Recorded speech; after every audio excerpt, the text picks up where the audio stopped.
Ok, estamos gravando agora, tá certo? Bom dia para todo mundo de novo. Vamos começar? Hoje, como eu falei para vocês, a gente começou já, na verdade, a gente começou na aula passada, não foi? Falar um pouquinho sobre vetores, tá? Então, eu vou começar agora, voltar lá para a gente continuar a parte que a gente parou. Pronto, deixa eu ver. Quando vocês começarem a visualizar minha tela, vocês avisem, por favor. Todo mundo consegue ver a Já tela? tá aqui. Já tá Tá aí, né? Bom dia. Massa, então vamos lá. Bom dia, todo mundo. Quem for chegando. Então, vamos lá. Joia. Beleza. Pronto, tá? Qualquer coisa, gente, vocês podem me interromper quando quiserem. Pode falar no chat também. Estou aqui tentando acompanhar o chat pelo outro computador, tá bom? Então, vamos lá. A gente tinha definido na última aula de conteúdo, na quarta-feira passada, que na física a gente divide nossas grandezas e que a gente precisa usar para estimar fenômenos físicos em dois tipos, em escalares e vetoriais. Aí, aquelas grandezas que são definidas como escalares são grandezas que, por si só, elas ficam completamente entendidas se você apresentá-las em termos de um número, um módulo, né, uma intensidade e uma unidade física. Aí não faz sentido, quando se fala em física, não apresentar a unidade da grandeza que você está medindo. Então, qualquer grandeza que, se você disser o número dela, né, intensidade, o módulo, e unidade de medida, e ela for perfeitamente definida, se ela não precisar de informação nenhuma, a gente diz que ela é um escalar, e como escalar ela é tratada com a matemática convencional que a gente está acostumado. Então, massa é assim, volume é assim, temperatura é assim, tá? São grandezas escalares. Já as vetoriais são aquelas grandezas que, para elas ficarem perfeitamente definidas, elas precisam não só desse módulo, que é essa intensidade mais a unidade de medida, mas ela precisa também de uma direção e um sentido. Então, quando a gente fala deslocamento, o deslocamento foi de 30 quilômetros. Então, em que direção, em que sentido? Foi de Arapiraca para Maceió, de Maceió para Arapiraca. Então, grandezas como essa, que precisam não só do número, mas a unidade, que a gente chama de módulo, mas a direção, que é horizontal, vertical, inclinada, para cima, para baixo, etc. Aliás, perdão, vertical, horizontal, inclinada, que é a direção, mais o sentido, que é de onde para onde a gente vai, leste para oeste. Normalmente a gente define sentido em termos dos pontos cardeais, tá? Mas no caso também pode ser da esquerda para a direita, cima para baixo, baixo para cima, mas em geral é em função dos pontos cardeais. Então, esse tipo de grandeza é o que a gente chama de grandeza vetorial.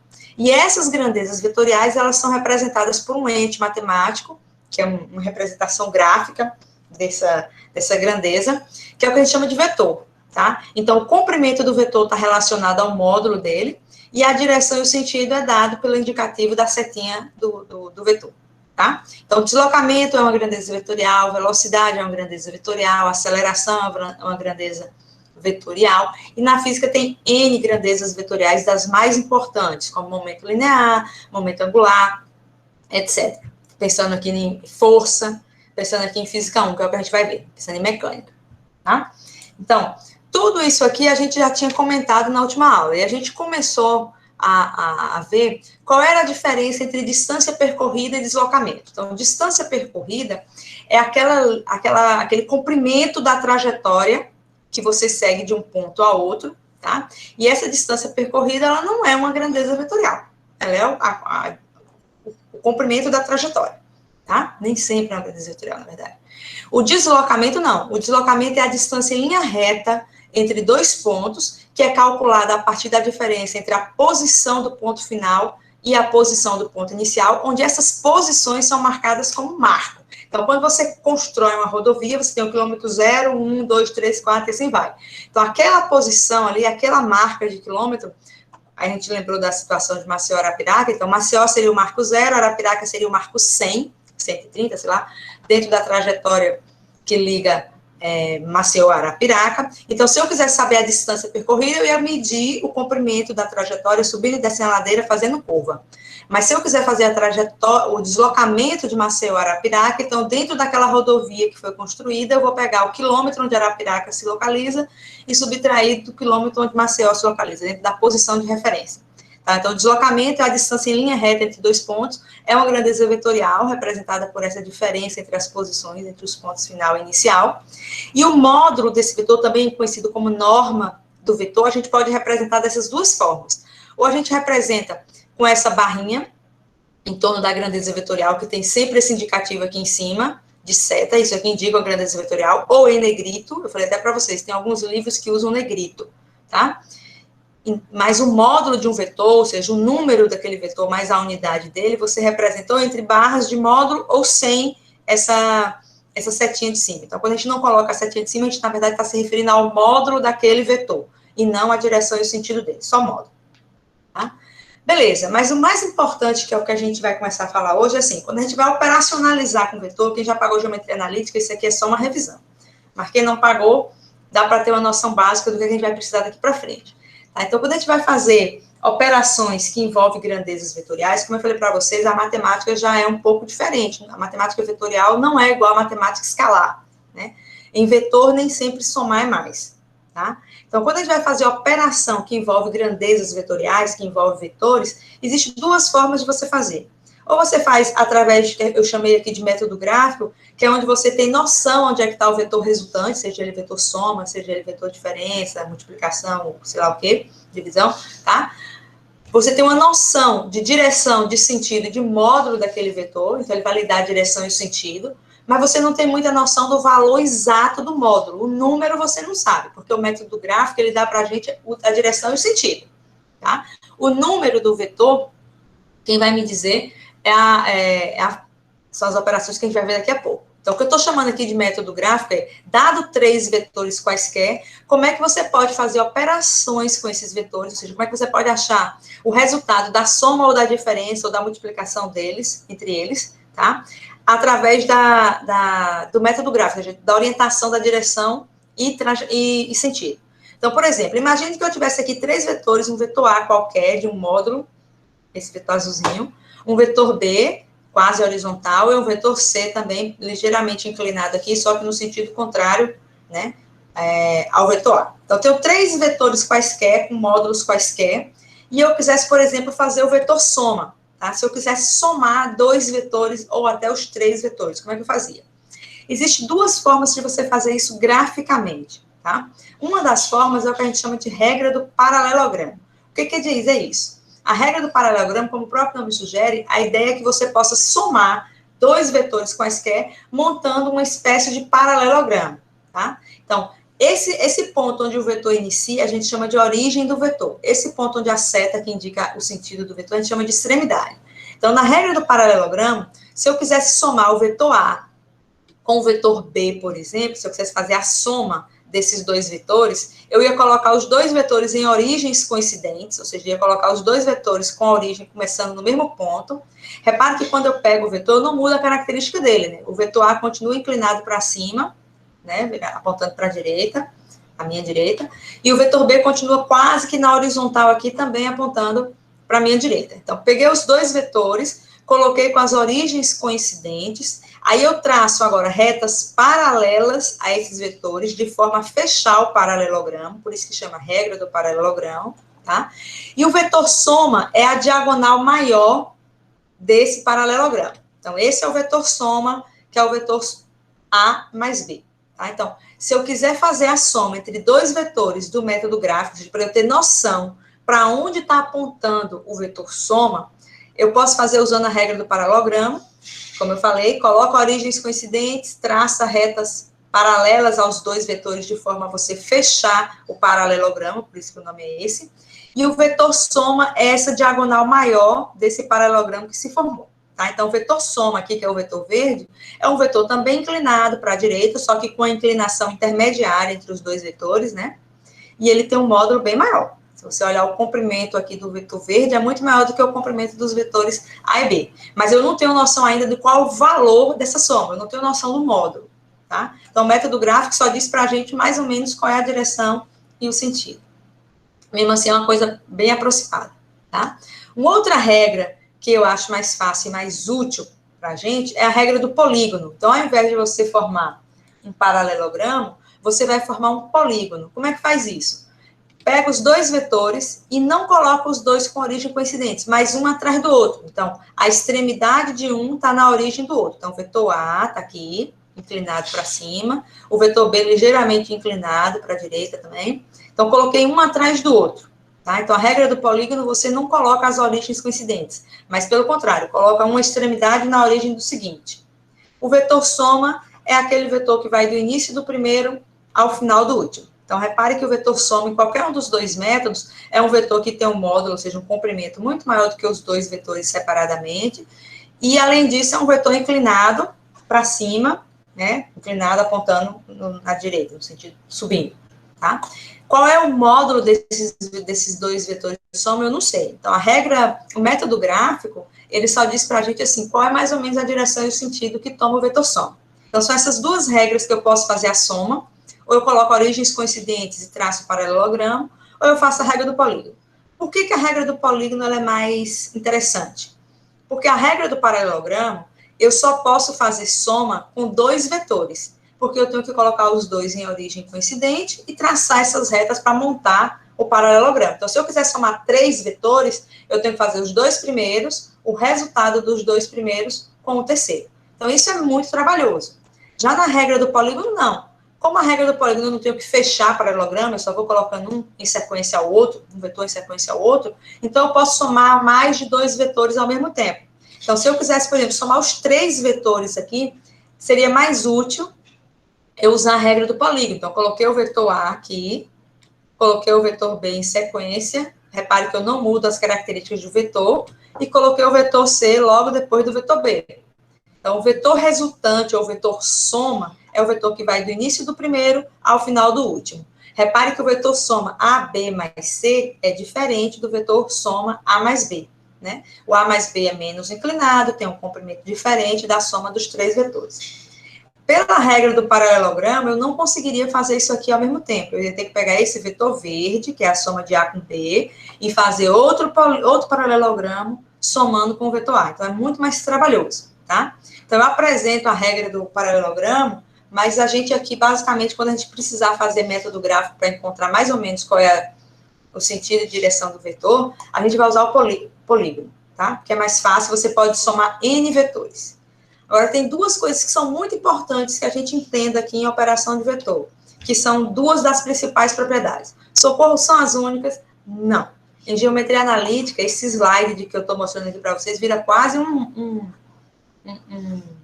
capítulo de livro, tá? Porque ele estuda com muito mais detalhe, eles provam as propriedades vetoriais, das operações vetoriais, e aqui eu só estou interessada em aplicações que vão ser úteis para a gente lá na frente, tá?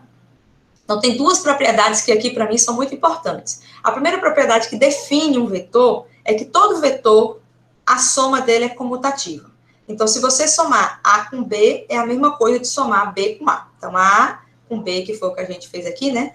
Pega polígono, tá, gente? Primeira regra, primeiro o vetor A, em sequência o vetor B. Repare que o vetor soma é um vetor inclinado para cima, tá? Se eu fizer o contrário, se eu pegar o vetor B primeiro, peguei o vetor B primeiro, aí vou colocar na sequência do vetor B o vetor A, tá? O vetor soma continua sendo um vetor inclinado, com módulo maior do que os dois separados e apontando para cima. Então, não importa se eu faço A e B depois, ou B e depois o vetor soma vai dar igual. Por quê? Porque a principal propriedade da soma vetorial é que ela é comutativa, tá? A ordem dos fatores aqui não vai alterar a soma. E outra propriedade importante, que eu vou precisar dela daqui a pouco, é a propriedade distributiva, né? Que é aquele esquema que a gente já sabe lá da matemática básica, né? Se você somar 3 vetores, como é comutativo, então tanto faz somar A com a soma de B mais C, ou você primeiro fazer a soma de B com A para depois somar com C, tá? Eu não coloquei aqui, mas ainda tem aquela propriedade distributiva também, viu? Que também faz parte de operações vetoriais. Que quando você multiplica, por exemplo, A vezes B mais C, é A vezes B mais A vezes C. Tá? Então, a soma de vetores de forma gráfica, ela é dada basicamente por isso aqui. É você pegar um vetor e colocar atrás do outro, e o vetor soma vai do início da primeira ao final do último. E aí você pode somar N vetores. A gente fala, socorre se quando eu colocar um atrás do outro, eles se fecharem, né? Formar um polígono fechado, ou seja, o final do último é no início do primeiro. Isso quer dizer que o vetor soma é 0, tá? Então, ou seja, você não tem um vetor que vai do início do primeiro ao final do último, porque eles formam um polígono fechado. Isso é muito importante, por exemplo, quando a gente vai estudar a lei de Newton, né? A força resultante é uma soma de forças, porque força é um vetor, né? Então, se você somar essas forças e der um polígono fechado, significa que o somatório de forças é zero. E a gente vai ver que soma de forças zero num sistema físico é uma situação de equilíbrio, tá? Sistema físico de partícula, claro. Estou falando em corpo extenso. Corpo extenso é aquele corpo que o tamanho do objeto influencia no movimento. Aí, nesse caso, a gente tem que dar uma olhada também no torque. Tá? Mas, enfim, essa é a forma como a gente faz graficamente a soma entre dois vetores. Aí eu ia falar assim, e se fosse a diferença? Como é que eu ia fazer? Então, a primeira coisa, a gente tem que entender qual é a função do sinal negativo para um vetor, tá?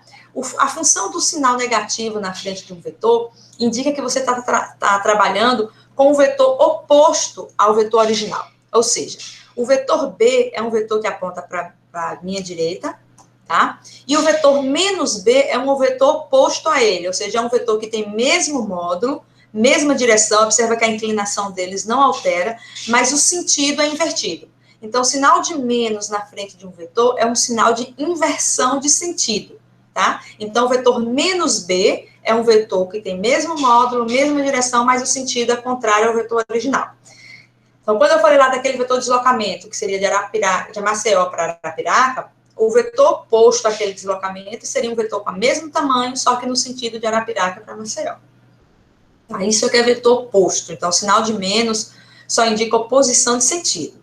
Então, se eu quiser fazer, por exemplo, a subtração, ou seja, se eu quiser achar o vetor diferença entre A e B, é a mesma coisa de eu somar o vetor A, convencional, com o vetor oposto de B.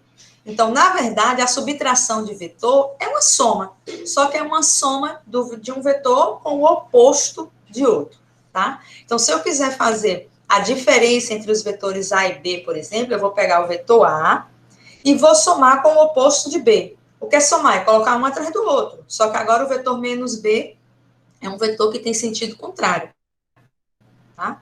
Então, eu coloquei um atrás do outro, só que agora não mais o vetor B, mas o vetor menos B.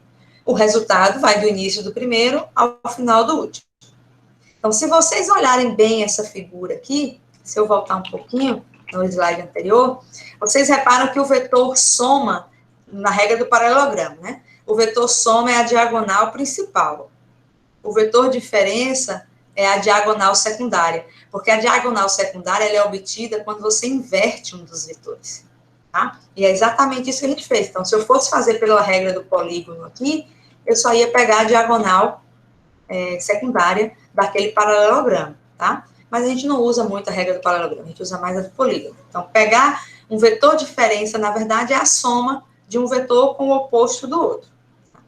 Então, sempre assim, o vetor A, o vetor menos B, ó, se fosse pela regra do polígono, tá vendo? Eu ia botar o vetor A aqui, o vetor menos B, com origens coincidentes. Quando eu traçasse o paralelogramo, a diagonal ia ficar a diagonal menor, né? Que vai da origem até onde as setas das retas paralelas se encontram, perdão. As retas, seta não. Tá? Então, na verdade, a subtração em vetor é uma soma, só que é uma soma de um vetor com o oposto do outro. Tá? Mas a regra é a mesma. Então, eu coloquei do paralelogramo aqui, mas basicamente a gente nem usa essa regra, tá, gente? A gente usa muito polígono porque é mais prático. Então, coloca um atrás do outro, o vetor resultado vai do início do primeiro ao final do último. Só tem que lembrar que se for uma subtração, tem que pegar o vetor oposto e não o vetor normal. Tá? Uma outra operação importante que a gente faz com vetores é a multiplicação, né? Só que a multiplicação, ela assim, você pode multiplicar um vetor por um número, ou você pode multiplicar um vetor por outro vetor, tá? É uma possibilidade. Quando eu multiplico um vetor por um número, aí é de boas, porque multiplicar o vetor por um número é a mesma coisa de somar ele quantas vezes aquele número estiver multiplicado. Então, se eu quiser, por exemplo, o vetor 2C, é a mesma coisa de eu somar C mais C, né? Então, na verdade, a multiplicação por um escalar é uma soma de um vetor por ele mesmo, quantas vezes você estiver fazendo a multiplicação. Então, o vetor M, que é o produto de um número, um escalar, pelo vetor, é a soma desse vetor, N vezes, tá? Onde esse N é o número, é o escalar que está sendo multiplicado. Então, repare que somar esses dois vetores que têm mesma direção e mesmo sentido, é você pegar um vetor resultante que vai do início do primeiro ao final do último, portanto, um vetor resultante que é o dobro, o triplo, o quádruplo daquele vetor que você está multiplicando. Tá? Então, é uma soma de vetores iguais, basicamente. A multiplicação por um escalar é isso. Então, esse é o método gráfico para você obter a direção e o sentido, né? A direção mais ou menos. Depois vai ver que a direção ela é especificada com um ângulo de inclinação, tá? Mas o método gráfico ele é bom porque você tem uma noção para onde está a força, tá? E é muito útil quando você vai trabalhar a decomposição de vetores. Tá? Mas a gente vai ver que essa direção aqui, eu não posso dizer a direção inclinada, beleza, mas ela é inclinada de quantos graus em relação à horizontal?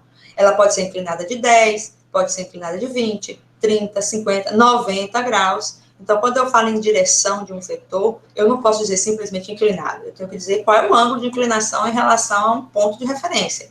Em geral, esse ponto de referência é a horizontal, tá? Mas, assim, para efeitos de cálculo, de análise de dados, de decomposição, é muito importante o método gráfico. Então, a gente tem que botar isso na cabeça. Como é que faz a soma de dois vetores? Coloca a origem de um vetor na extremidade do outro, o vetor resultante vai do início do primeiro ao final do último. Se for uma subtração, na verdade, é a soma do vetor pelo oposto do outro, onde o vetor oposto, que é esse vetor que tem sinalzinho de menos na frente, tem a mesma direção, mesmo módulo, mas o sentido é invertido. E se for multiplicar por um escalar, é a mesma coisa de fazer a soma quantas vezes esse escalar indicar, tá? Então, soma, subtração e multiplicação por escalar de vetor, de boa, a gente sabe fazer. Tá? Agora, se for uma multiplicação de um vetor por um vetor, né? Como é que eu multiplico esse vetor A por esse vetor B? Como é que eu faço essa multiplicação? Porque por um número a gente já sabe, mas e por um outro vetor? Então, para entender como é que a gente faz esses produtos vetoriais, ou seja, produto entre vetores, uma coisa muito importante é componente de vetores. Tá? Então, para a gente entender componente, vamos fazer uma revisãozinha aqui de trigonometria. Né? Imagine que você tem um triângulo retângulo, tá? Onde esse triângulo retângulo, a hipotenusa tem um número, que eu chamei aqui de B, então esse lado tem um comprimento B, tá? Esse lado aqui que está ao longo do eixo horizontal, eu chamei de BX, ou seja, esse lado aqui, um cateto dele horizontal, tem um comprimento BX, e o cateto vertical aqui, eu disse que tem um comprimento BY. Então, B, BX e BY são valores quaisquer, 10, 20, 30, 5, 40, qualquer valor, tá? Aí, assim, esse ângulo aqui do triângulo retângulo, esse ângulo aqui é conhecido, que é o ângulo reto, né? Senão ele não é triângulo retângulo. Então, esse é 90 graus, tá? E eu vou sinalizar esses outros dois ângulos aqui com os catetos e a hipotenusa, eu vou chamar esse aqui de θ e esse aqui de B, tá bom? Então, como é que é definido o cosseno de um ângulo? O cosseno de um ângulo dentro de um triângulo retângulo, ele é definido como sendo o cateto adjacente a esse ângulo, dividido pelo valor da hipotenusa. Aí lembra, o termo cateto adjacente é ao lado, tá? Então, se eu tenho um ângulo θ aqui, por exemplo, o cateto que está ao lado desse ângulo é o cateto BX. O cateto que é oposto a esse ângulo é o que fica na frente, é o cateto BY. Tá?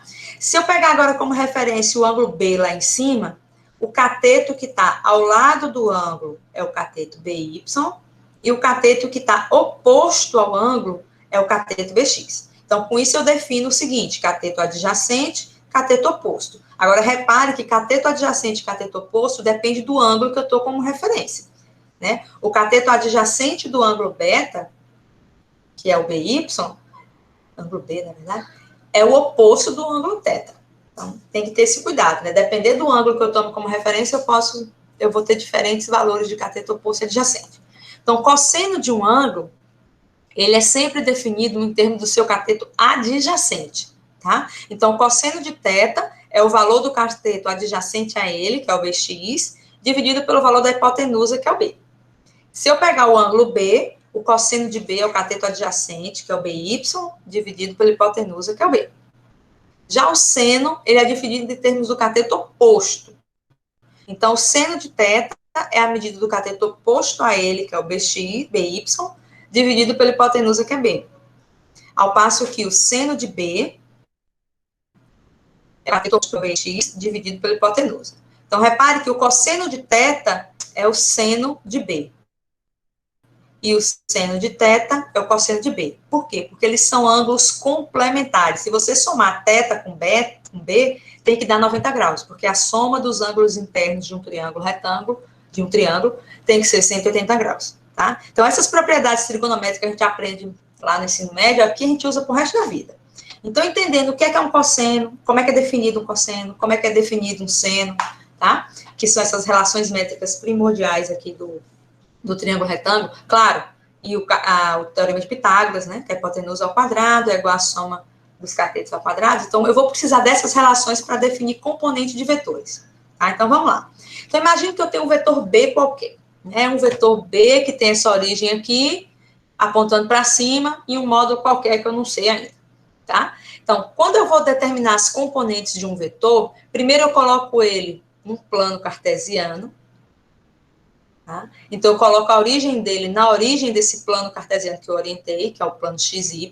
Trata-se de um vetor bidimensional, porque é um vetor que só tem componentes, só tem lado no eixo X e no eixo Y. Só existe esse tipo de vetor? Não. Na verdade, o mundo da gente ele é tridimensional.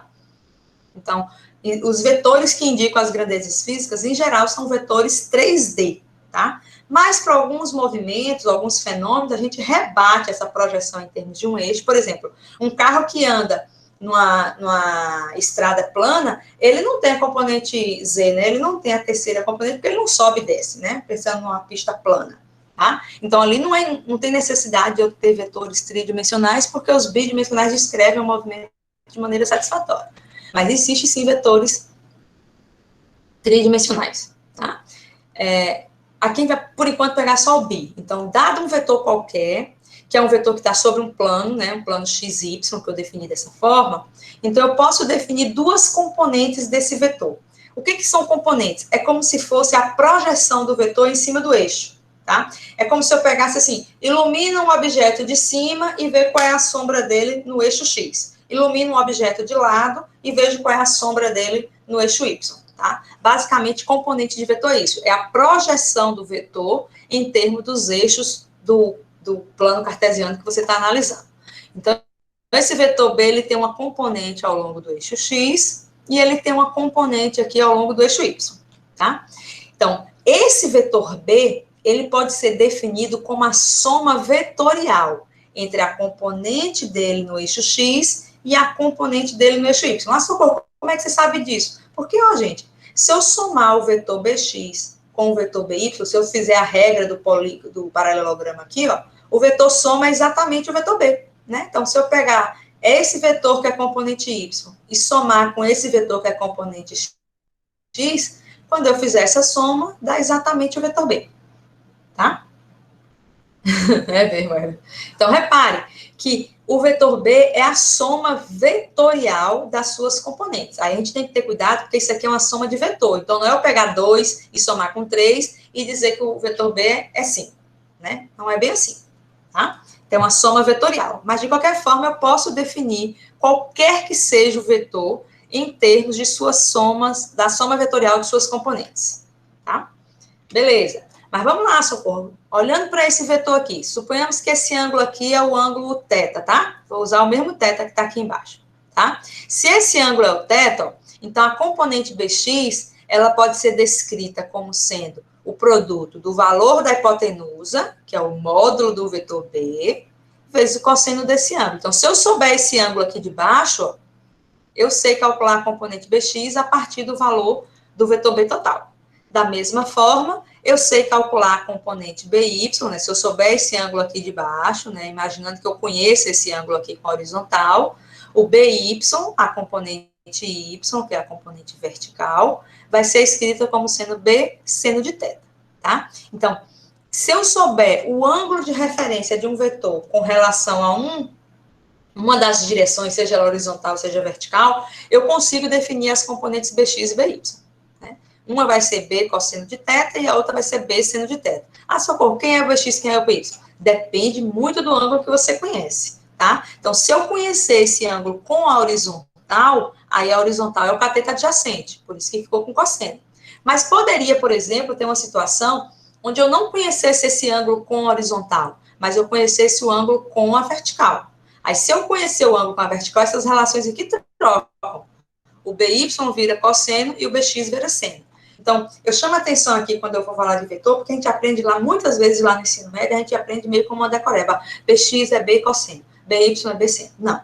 Só vai ser cosseno se eu souber o ângulo com a horizontal.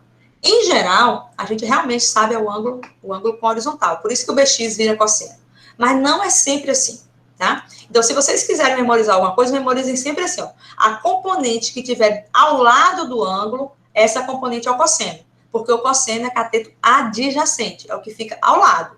Então, se eu souber o ângulo com x, o x é o cosseno. Se eu souber o ângulo aqui com o y que é o cosseno.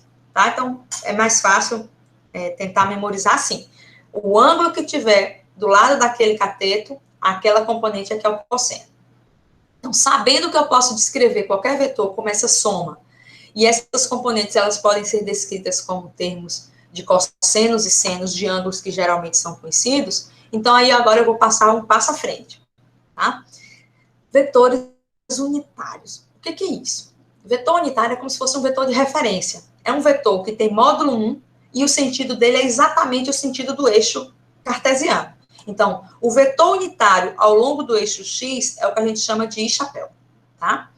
E o vetor unitário ao longo do eixo Y é o que a gente chama de J-chapéu. Então, quando vocês viram esse chapéuzinho aqui, ao invés da seta, o chapéuzinho indica que é um vetor que tem módulo ou norma, como vocês chegam a chamar, igual a 1, tá? Então, qualquer vetor que é definido como módulo igual a 1 é um vetor unitário.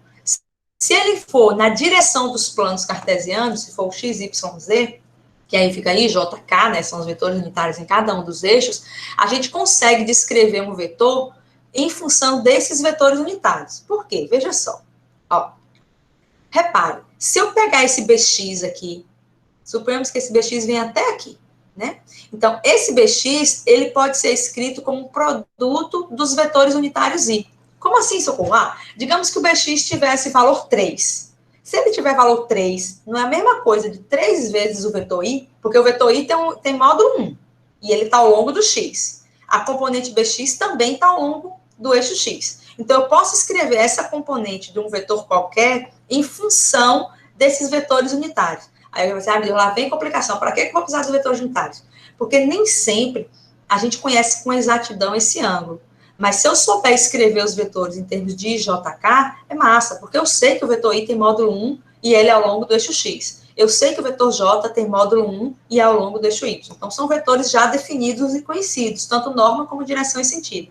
Tá? Então, você pode escrever o vetor BX, por exemplo, em função do vetor unitário na direção I. Da mesma forma que você pode escrever o vetor BY, ou seja, a componente desse vetor B, em termos dos vetores unitários J. Tá? Então, assim que a gente escreve. O módulo vezes a direção. O módulo vezes a direção. Repare que aqui é só o módulo, ó. Não tem vetorzinho em cima, né? Quando eu boto o módulo multiplicado pelo vetor I, eu estou querendo dizer que esse vetor BX tem isso aqui de número vezes o vetor I. Sei lá, 3 vezes I. 4 vezes I. Deixa eu liberar a entrada aqui. Pronto. Tá? Então, eu posso escrever esses vetores componentes em termos dos vetores unitários, o que é mais fácil operacionalizar, a gente vai ver que é mais fácil, porque eu sei quem é o I, eu sei que ele vale 1 e eu sei que ele está na direção X. Eu sei quem é o J, eu sei que ele vale 1 e eu sei que ele está na direção Y.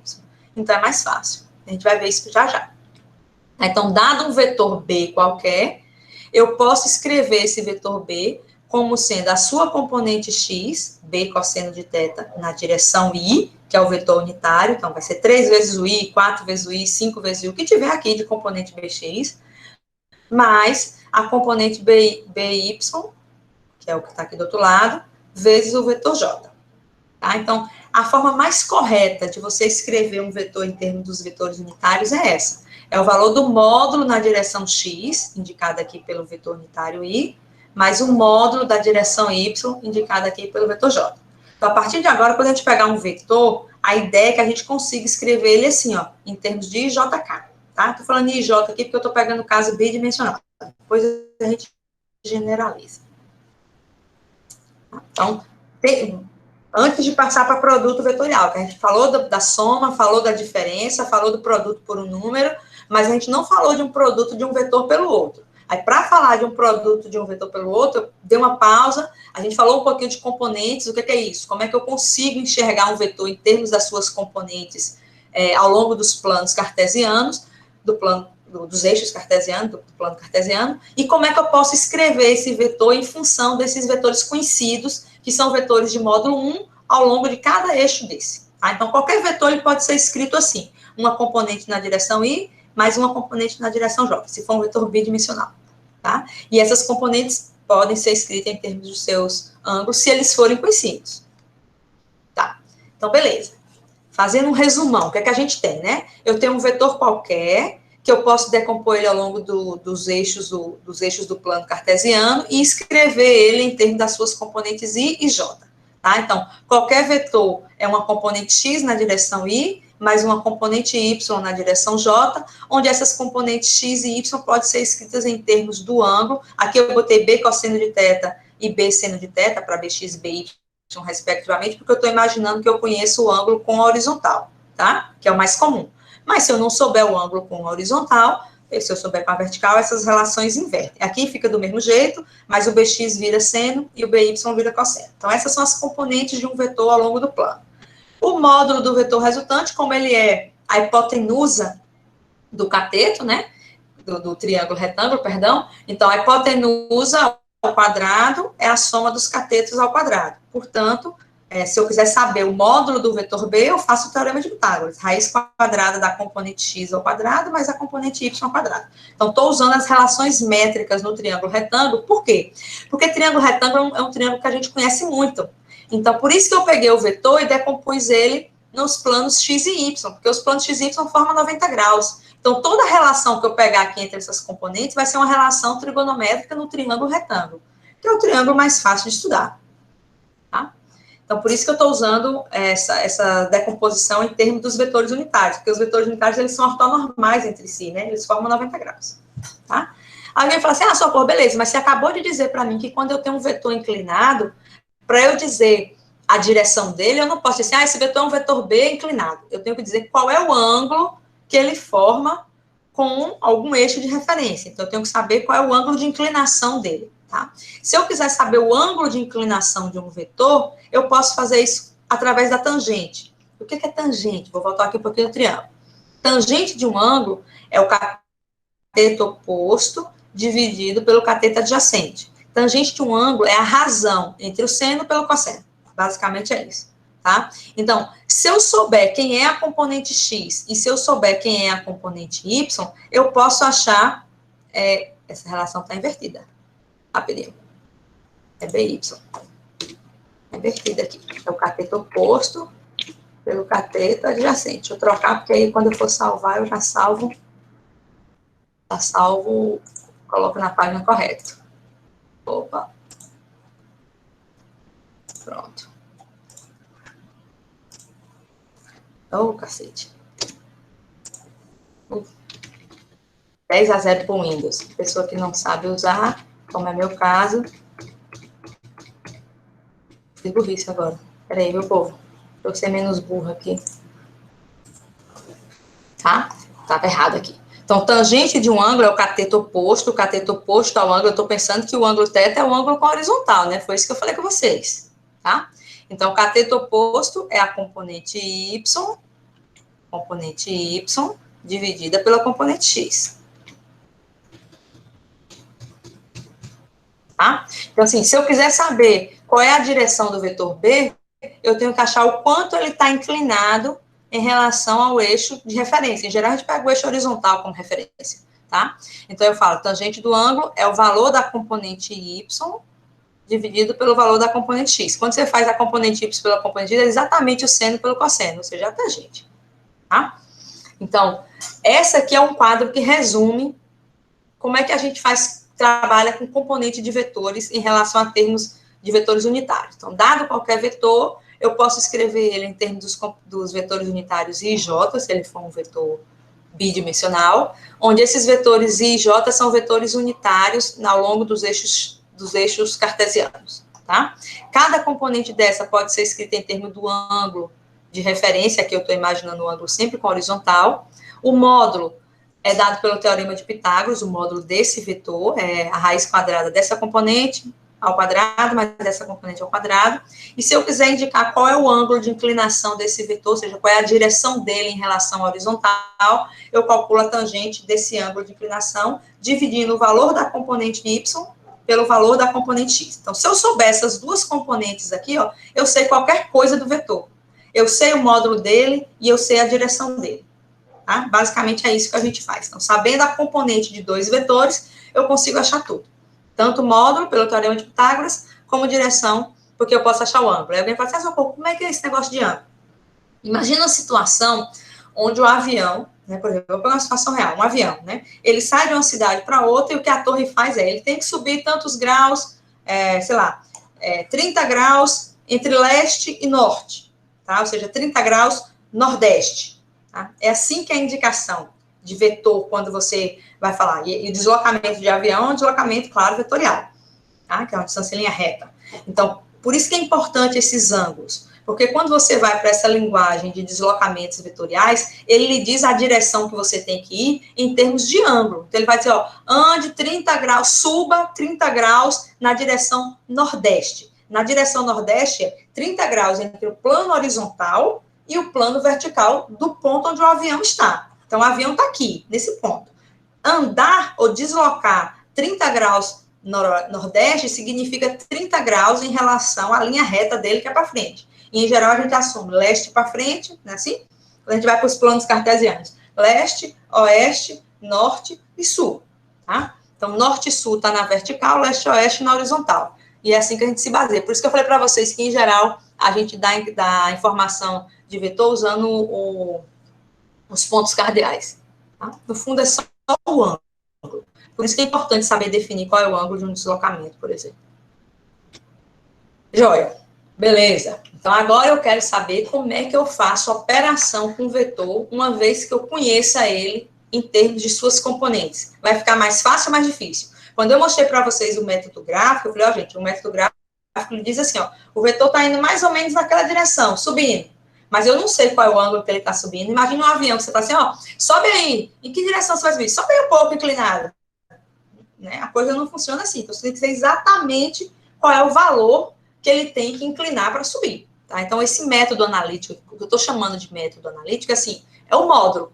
Porque o método gráfico, ele só dá para a gente uma orientação média, mas ele não dá o valor exato. Então, o método analítico aqui é assim, se eu quisesse somar dois vetores para eu saber o número, o valor da soma, e não só a direção, como é que eu fazia? Tá? Então, dado dois vetores, que eu consiga escrever ele em projeções, né, em coordenadas, em termos dos seus vetores unitários, melhor dizendo, como é que eu faço a operação com esses dois vetores? Então, dado dois vetores A e B, cada um deles escritos em termos de suas componentes I e J, então A é a componente X na direção I, mas a componente Y na direção J, e B da mesma forma, como é que eu faço a soma de dois vetores? Tá? Então, dado dois vetores assim, eu somar dois vetores tem que ter como resposta um outro vetor, que é o vetor soma.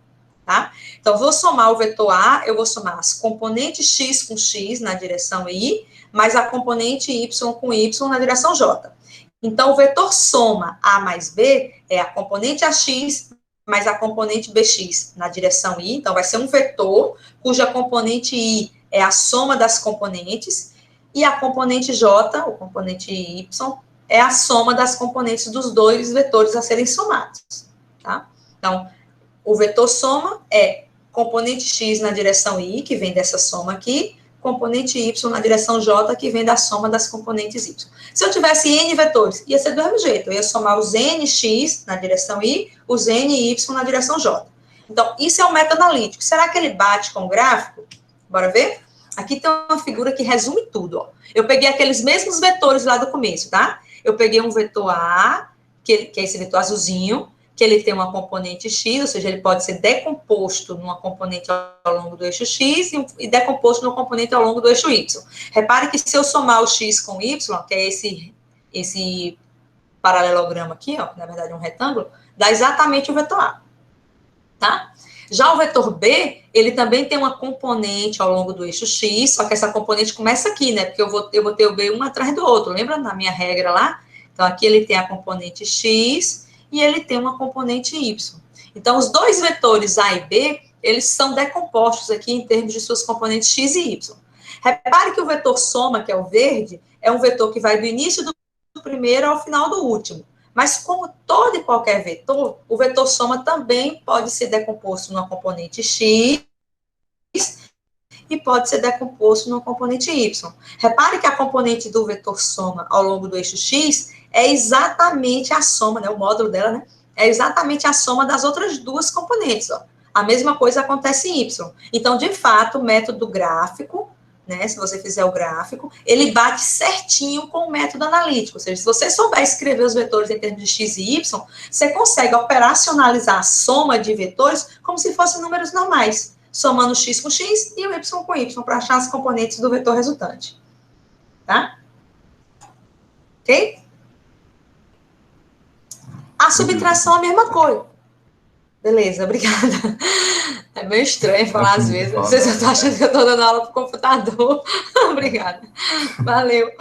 Tô vendo aqui o Everton falando que essa é das minhas, o Windows 7. Eu odeio o Windows, não sei quase nada, me apanho toda no Windows. Eu uso o Linux, só uso o Windows para dar aula, porque o PowerPoint é mais fácil de montar do que o LibreOffice, mas já estou quase pensando em mudar de ideia. Então, vamos lá. Subtração, a mesma coisa, ó. A subtração é só um vetor oposto, lembra? Então, o vetor oposto do vetor B é um vetor que vai ter componentes com sinais invertidos. Então, onde tiver BX, vai ficar menos BX. Onde tiver BY, vai ficar menos BY. Mas a forma de operacionalizar é a mesma coisa. Se você subtrair dois vetores, você vai subtrair as componentes de cada um daqueles vetores. Então, o resultado da soma ou diferença de dois vetores é um vetor, né? É um vetor. Ele tem um componente X, ele tem uma componente Y também. É bem chatinho esse capítulo 3 do Harder, mas assim, se vocês souberem fazer conta com vetores, meio mundo fica mais fácil mais na frente, tá? Então, esse é o vetor diferença. Ops, passei. Esse é o vetor diferença, né? Repare que o vetor diferença tem uma componente X e tem uma componente Y também. Agora, óbvio, é evidente que o módulo dessa componente da diferença é bem diferente do módulo da componente na soma, né? A soma você vai somar, a diferença você vai subtrair as componentes, porque o sentido é contrário. Tá? Beleza, então já sei somar, já sei subtrair, tanto pelo método gráfico, como pelo método analítico, se eu souber descrever os dois vetores em termos de suas componentes. Tá? Mas eu falei para você, sim, a multiplicação está aqui, né? Se eu tiver a multiplicação de um escalar pelo vetor, é só eu multiplicar esse escalar por cada uma das componentes. Então, o vetor 3A é 3 vezes a componente X na direção Y, mais 3 vezes a componente Y na direção J, aquela propriedade distributiva que eu falei para vocês. Então, o vetor multiplicação vai ter uma componente na direção X que é 3 vezes maior do que a componente do vetor A, e vai ter uma componente na direção Y que também é 3 vezes maior do que na direção, na componente Y. Tá? Então, multiplicação por escalar é tranquilo. Porque você vai pegar o número e aplicar a propriedade distributiva. Vai jogar o número aqui nas componentes. O problema está aqui. Oi, pode falar. E como a pessoa vai descobrir esse componente? Então, essas componentes é o seguinte. Em geral, os vetores, eles vêm descritos assim, ó. Quando você fazer a operação com o vetor, ele já vem descrito desse jeito. Se ele não vier descrito desse jeito, é porque você vai ter que calcular as componentes dele antes. Mas, em geral, a questão vai ter que lhe dizer, pelo menos, qual é o ângulo, que senão você não consegue calcular as componentes, tá? Mas é assim, ou ele lhe dá o vetor escrito, já em termos de componentes, o que é muito comum, se você pegar os primeiros exercícios do Harder, os vetores estão escritos assim, tá? Ou ele lhe dá, pelo menos, a informação do ângulo, porque aí você consegue achar as componentes aqui de forma separada, tá? Mas o que é importante aqui é assim, uma vez que você souber o vetor escrito dessa forma, como é que você faz conta com esse vetor? Basicamente, é isso que a gente precisa aqui, tá? Uma vez que você tiver, por exemplo, um vetor força, você tem duas forças, força 1 e força 2. Como é que você vai fazer a soma dessas duas forças? Tá? Porque são dois vetores quaisquer, um pode estar para um lado, outro pode estar para o outro, nem sempre está longe. Porque quando a gente fala movimento retilíneo, é de boas. Porque no movimento retilíneo, todos os vetores estão tudo na mesma linha reta. Aí é a mesma coisa de somar. ou subtrair números normais, porque eles estão no mesmo sentido, mesma direção. Então, somar vetores com o mesmo sentido e mesma direção é de boas, porque é igual somar número. Né? Agora, o problema é quando você vai somar vetores que têm inclinações diferentes. Aí, somar vetores com inclinações diferentes, é melhor você escrever eles, melhor dizendo, em termos dos vetores I e J. Porque em termos de vetor I e J, você cai no triângulo retângulo. O triângulo retângulo é teorema de Pitágoras. Né? Um triângulo que não é retângulo, para eu achar o vetor resultante, eu tenho que aplicar a lei dos cossenos. Porque eu tenho que saber qual é o ângulo entre os dois vetores, aí você tem que fazer raiz quadrada do primeiro vetor, mais raiz quadrada do segundo vetor, mais 2 vezes o primeiro vezes o segundo cosseno de θ, tá? Para achar o módulo do resultado. Aí, em geral, não é assim que a gente trabalha em física. Em física, você tem um monte de forças atuando num corpo lá, e você quer achar a força resultante. Aí, como é que você faz? Você pega cada força dessa e decompõe x e y. Então, vai ter 10 forças. Fx1, Fy1, Fx2, Fy2. E faz isso com as 10 forças. Aí depois você soma tudo ao longo de x, tudo ao longo de y. Aí faz o teorema de Pitágoras para achar a força total.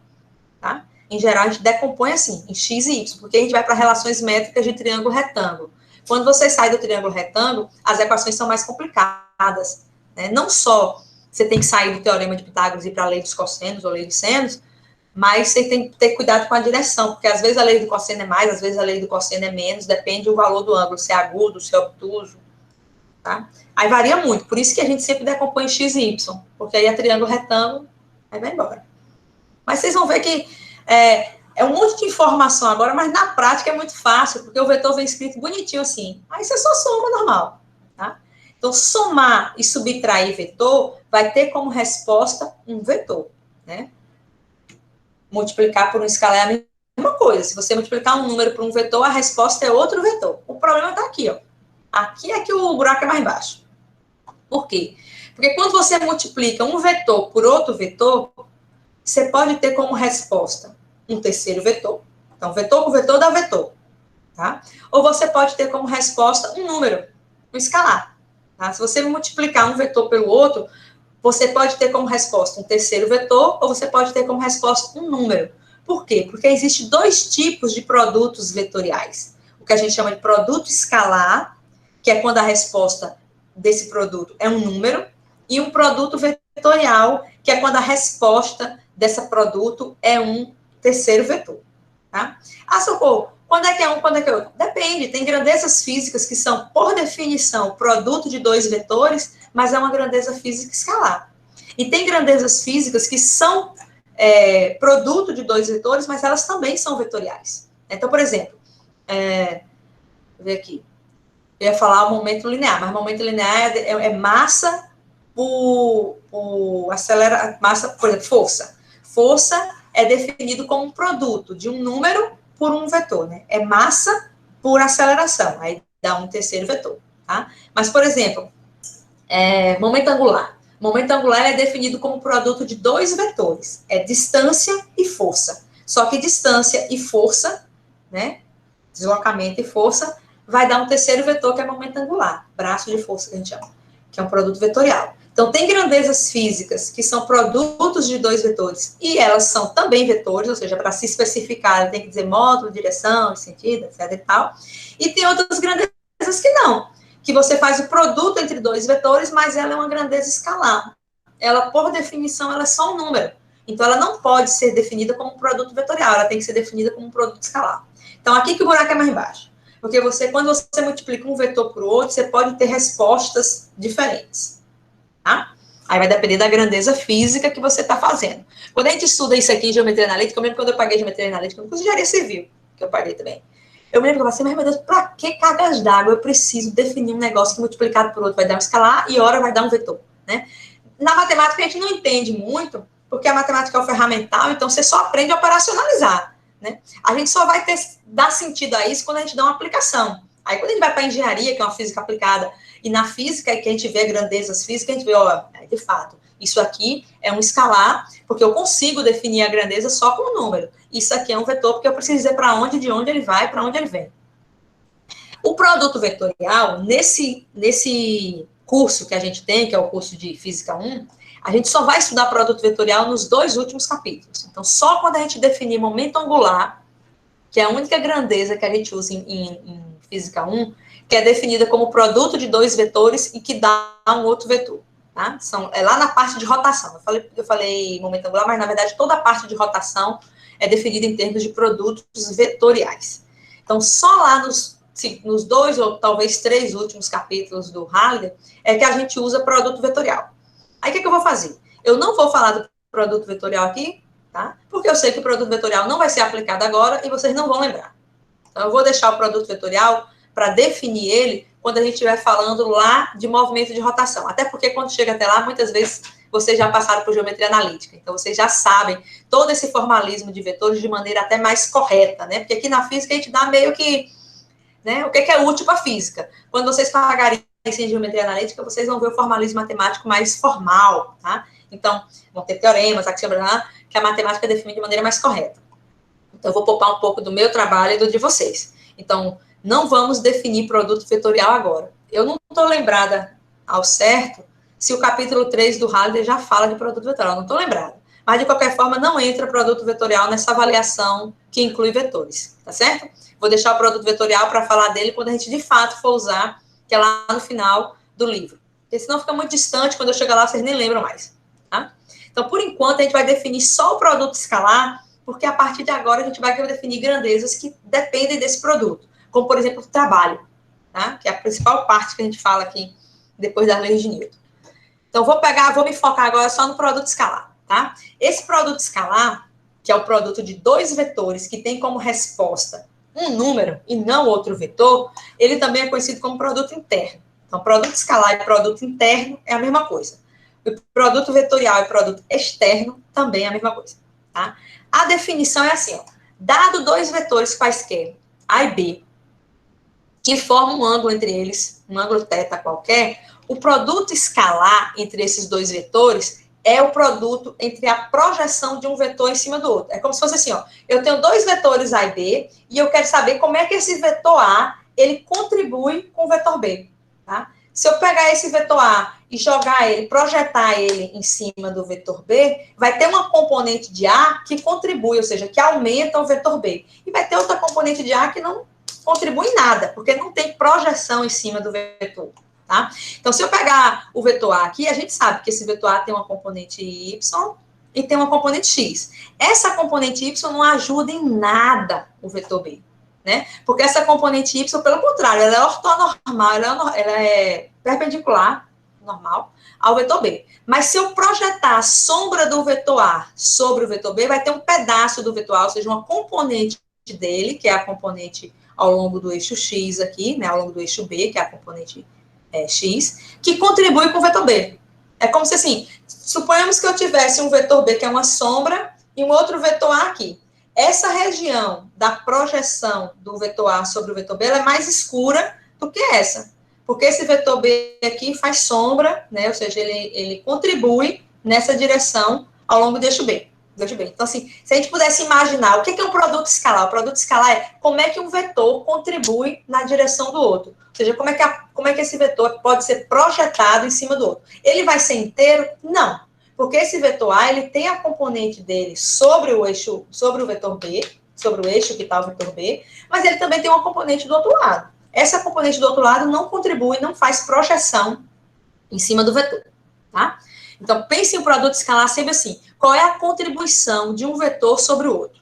Tá? Qual é a projeção? O que é que ele pode ser projetado? É óbvio que só uma parte dele é que vai ser em cima do outro. Tá? A recíproca também é verdadeira. Deixa eu ver se eu... Aqui, pronto. A recíproca também é verdadeira. Eu posso fazer o contrário, né? Eu posso ver qual é a projeção do vetor B em cima do vetor A. Repare que essa projeção é sempre com cosseno. Por quê? Porque essa projeção é sempre o cateto adjacente ao ângulo entre os dois, né? Quando eu projeto B sobre o A, esse ângulo θ é o lado adjacente. Quando eu projeto A sobre B, o ângulo θ também é o lado adjacente. Então, dessa forma, em termos de número, né? Se eu quiser definir o produto interno, que é representado assim, tá, gente? Com um pontinho.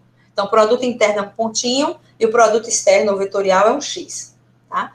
Então, A interno B, ou A escalar B, é assim que se lê. Então, produto interno entre esses dois vetores é o valor do vetor A, o valor do vetor B, vezes o cosseno do ângulo entre eles. Por quê? Tanto faz eu projetar B sobre A, ou A sobre B, vai ficar o valor do vetor vezes o outro, vezes o cosseno entre eles. Tá? Então, vai ter sempre esse valor aqui. Não importa se é A vezes B ou B vezes A, porque vai ser sempre o módulo de um vetor vezes a componente do outro. A componente do outro vem sempre com o módulo do outro vezes o ângulo entre eles. Então, vezes o cosseno do ângulo entre eles. Então, vai ser sempre com cosseno. Tá? Então, matematicamente falando, a definição entre o produto interno de dois vetores é o valor do módulo do primeiro, o valor do módulo do segundo, vezes o cosseno do menor ângulo entre eles. Por que menor ângulo entre eles? Porque outro dia eu estava dando essa aula e um aluno falou assim, professora, e se eu não soubesse esse ângulo aqui entre A e B, mas se eu soubesse o outro? Porque também é entre ele, né? Entre o outro é o ângulo replementar, né? O ângulo que forma 360 graus. Não é o maior ângulo, não, tá, gente? É o menor ângulo entre eles, é o ângulo menor entre os dois, a menor distância entre os dois, porque é a projeção de um sobre o outro, distância angular. Então, é assim que se define matematicamente o produto interno. Socorro, quando eu for pagar a geometria analítica, eu vou provar essa definição? Provavelmente sim. Na física, a gente só precisa entender ela, como é que a gente usa. Então, a ideia física é como é que um vetor contribui no outro. Por isso que eu falo que o produto interno é a projeção de um vetor sobre o outro. Só aquela parte que contribui é que vai gerar valor no produto interno. Basicamente é isso. Tá? Então, o produto interno é definido desse jeito. Módulo de A, módulo de B, cosseno de θ, que é o ângulo entre eles. Óbvio e evidente que se esse θ aqui for 0 graus, ou seja, se um vetor estiver exatamente em cima do outro, porque o ângulo ser 0 graus significa que um vetor está em cima do outro. Se um vetor está em cima do outro, então ele contribui totalmente em cima do outro. A sombra dele, a projeção dele, é ele todo. Tá? Então, se o ângulo entre eles for 0, isso significa que a projeção de um vetor sobre o outro é máximo, porque o cosseno de 0 é 1, então vai ficar todo o vetor A vezes todo o vetor B. Tá? Agora, por outro lado, se o ângulo entre eles for 90 graus, imagine, ó, o ângulo B, o vetor B está aqui e o vetor A 90 graus. Não tem sombra do vetor A sobre o vetor B. Então, se forma 90 graus, se o ângulo entre dois vetores for 90 graus, o produto interno entre eles é 0. Por quê? Porque não existe sombra, não existe decomposição de um vetor em cima do outro. Eles estão exatamente em cima do plano cartesiano. Tá? Então, se θ for 0 graus, você vai ter valor máximo, porque o cosseno de θ, cosseno de 0 é 1. Se θ for 90 graus, não tem como projetar, não tem sombra de um vetor sobre o outro. Então, essa projeção é nula. Portanto, o produto interno é nulo. Então, se eu souber o módulo de dois vetores e souber o ângulo entre eles, eu consigo calcular o produto interno. Tá? Socorro, existe outra forma de fazer isso? Existe. Tá? Como é que existe? Em termos dos vetores unitários. Antes de dizer para vocês como é que é, vamos lembrar uma coisa, ó. Se eu multiplicar I com I vai ser dois vetores na mesma direção, ou seja, o cosseno é 0. Então, o cosseno de 0 é 1. Como os vetores unitários também valem 1, então, I interno I vai ser 1, que é o módulo do primeiro I, 1, que é o módulo do segundo I, e como o ângulo entre eles é 0, o cosseno é 1. Então, fica 1 vezes 1 vezes 1, dá 1. Tá? A mesma coisa com J. Fazer o produto interno de J com J é 1 do primeiro J, 1 do segundo J e o cosseno de 0, que também é 1. Então, a gente diz assim, ó, o produto interno entre vetores unitários iguais é 1, né? Porque o ângulo entre eles é 0 e eles têm modo 1. Já o produto unitário entre vetores unitários de eixos diferentes vai dar 0. Por quê? Porque o vetor I tem módulo 1, tá aqui. O vetor J também tem módulo 1, tá aqui. Mas o ângulo entre eles é sempre 90 graus, então eles não se projetam um em cima do outro, tá? Então, produto interno de mesmos vetores unitários dá 1. Produto interno de vetores unitários diferentes dá 0, tá? Por que isso é importante? Por quê? Porque eu posso aplicar a seguinte regra, que é essa daqui que eu vou mostrar para vocês. Dado, de novo, dois vetores, que agora eu conheça quem é o Bx e quem é o By, quem são as componentes de dois vetores. Como é que eu faço o produto interno entre eles? Então, eu vou pegar o primeiro vetor, que é esse cara todo, interno a esse outro vetor aqui, que é o vetor B. tá? Vou aplicar a propriedade distributiva normal, igual a gente aprende quando a gente faz multiplicação, né? O primeiro com o primeiro com o segundo com o primeiro, o segundo com o segundo, tá? Vou usar. Então, vai ficar AXI vezes BXI, então fica AX, BX, que são números, então você multiplica, produto interno do vetor I com o produto interno do vetor I. Tá aqui. Agora, o primeiro termo com o segundo do outro. AX, BY, vetor unitário I, interno, vetor unitário J. Tá aqui. Segundo termo, mais com mais dá mais, tá aqui também. AY, BY, J com I tá aqui. Mais com mais dá mais. AY com BY, J com J. Então, só fiz aplicar a propriedade distributiva. Como AX, AY, BX, BY são números, eu multipliquei os números normais e fiz o produto interno entre os vetores unitários. Só apliquei a distributiva. Aí, agora, vamos olhar. I com I, beleza. Ops, eu odeio isso. I com I dá 1. I com J dá 0. Tá? Vamos lembrar. Então, I com I dá 1. Esse termo sobra. Né? Esse aqui dá 1. I com J dá 0, J com I dá 0, porque eles são 90 graus, então não tem vetor, não tem produto interno. J com J dá 1 também. Então, esse produto interno com os vetores unitários, eu sei calcular. Por que eu sei calcular? Porque eu sei o módulo deles e eu sei o ângulo entre eles. Tá? Então, o produto interno entre dois vetores só sobra os termos, esse termo 0, os termos cruzados 0. Tá vendo? Só fica o x com x e o y com y. Então, repare que o produto interno de dois vetores, se eu souber escrever eles em termos dos vetores unitários, é só multiplicar o x com x mais o y com y. Isso aqui é um número. Cadê os vetores? Ó? Não tem número, não tem vetor. O i com i virou 1, o j com j virou 1, então não tem vetor. Então, isso prova que, de fato, o produto interno, o produto escalar, ele é um número. Tá? Ah, socorro, alguém pode perguntar assim, quando é que eu vou usar uma definição, quando é que eu vou usar outra? Depende da questão. Né? Se a questão lhe der o módulo dos dois vetores e o cosseno entre eles, aí você pode aplicar a definição de produto interno direta. Mas se ele escrever os vetores em termos de x, y ou z, né, se ele escrever os vetores em termos dos vetores unitários, então é só você multiplicar componente x com componente x, somada com componente y com componente y. Se tivesse um componente z com componente z. Mas o mais importante aqui é notar que eu estou pegando dois vetores, fazendo o produto deles, mas como resposta eu tenho um número. Eu não tenho um vetor, tá? Eu tenho um número. Meu tempo está acabando. Então, essas duas definições, elas são idênticas. Quando é que você usa uma e quando é que você usa outra? Depende do seu problema físico. Se você tiver os dois vetores escritos em termos de componente x e y, você vai usar isso aqui de cima. Se você tiver esses dois vetores em termos de módulo deles e ângulo entre eles, você usa a definição de baixo, tá? Mas são duas formas de fazer a mesma coisa. Por que foi importante a gente definir os vetores unitários? Porque se não fosse os vetores unitários, eu não saberia operacionalizar essa conta, porque eu não saberia quem é I com I, nem J com J, né? Mas eu só sei por quê? Porque eles são unitários e formam 90 graus entre si. Tá?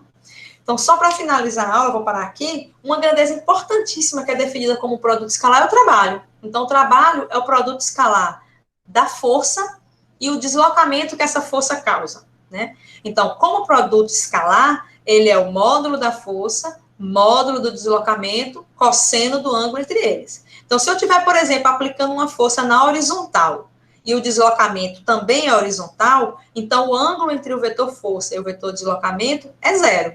Consequentemente, esse trabalho vai dar valor máximo, porque o cosseno de 0 é 1. A gente tem que lembrar que a função cosseno ela só varia entre 0 e 1, viu, povo? Agora, se eu estou puxando uma mala, lembra que eu estou puxando a mala? Eu nunca puxo a mala na vertical, né? Eu puxo ela assim, meio que inclinada, arrastando a mala. Então, quando eu estiver puxando a mala, a força está inclinada em relação ao deslocamento. O deslocamento é sempre horizontal, eu quero andar de um lado para o outro. Tá? Então, se esse ângulo aqui é θ, e é um θ que não é 0 graus, esse cosseno aqui vai ficar entre 0 e 1. Então, a gente diz que a gente tem um trabalho parcial. Agora, se eu quero andar para frente e eu puxo o objeto para cima, essa força e esse deslocamento, eles não têm trabalho útil, porque o ângulo entre força e deslocamento é 90 graus, e o cosseno de 90 é 0.